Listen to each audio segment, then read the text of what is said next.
The historian and moralist known as Lord Acton held the opinion that a person's sense of morality diminishes as their power increases. You've probably heard quoted some version of his statement. Power tends to corrupt, and absolute power corrupts absolutely. Great men are almost always bad men. That's a pretty bold statement. However, with every passing chapter of history, Lord Acton is continually proven to be right. Notorious examples of absolute power can be seen in the people like Napoleon Bonaparte, who reached a point where he saw fit to declare himself an emperor. Even worse are the Roman emperors who went further to declare themselves gods. This kind of power is a self-determining power where might makes right. If you have the power, you can do whatever you want and be whoever you want. You answer to no one. Today we still have power players who crown themselves arbiters over everyone else and declare themselves to be all-knowing demigods who are above question. There's a long list of powerful people whose corruption stains the pages of history. It seems Lord Acton knew what he was talking about. But it's not just the powerful elite who suffer from such corruption. It isn't all of us to want to be the masters of our own fates and captains of our own souls. And this futile pursuit has not only stained the pages of world history, but it has left a stain on our personal histories as well. And there is no amount of power that we can possess to undo it. There is one, thankfully, who is powerful enough to rub out the stain. Only his power is of a different sort. It's the power that comes in the form of a slain lamb.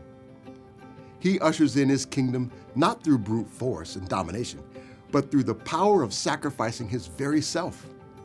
Rather than leveraging power for the sake of himself, he leverages his power for the sake of all of us. It's the power of the Apostle Paul equated with the cross. This is not how we think of power. For the power brokers of the world, this sounds like foolishness. But Jesus, the slain lamb of the cross, has broken the chains of our self-determined sinfulness and erased the stains of our corrupt history. Listen to the vision of his throne recorded in the book of Revelation.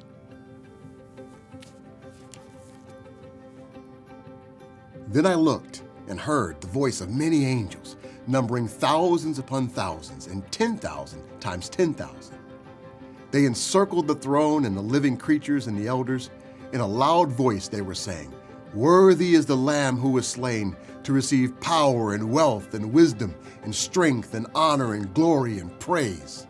Then I heard every creature in heaven and on earth and under the earth and on the sea and all that is in them saying, "To him who sits on the throne and to the Lamb be praise and honor and glory and power forever and ever." The four living creatures said, "Amen." And the elders fell down and worshiped.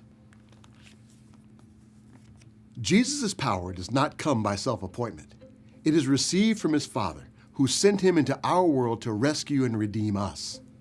For this reason, the Father gave him the name above all names. He is the one we answer to.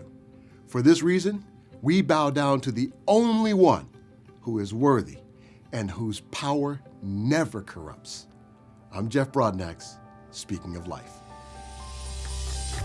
Thanks for watching this episode of Speaking of Life. We hope you enjoyed it. We'd love to connect with you. Here are a couple of ways. Subscribe to our newsletter, GCI Update, and like us on Facebook. And if you'd like more resources from GCI, check out our website. Thanks again for watching. See you next week.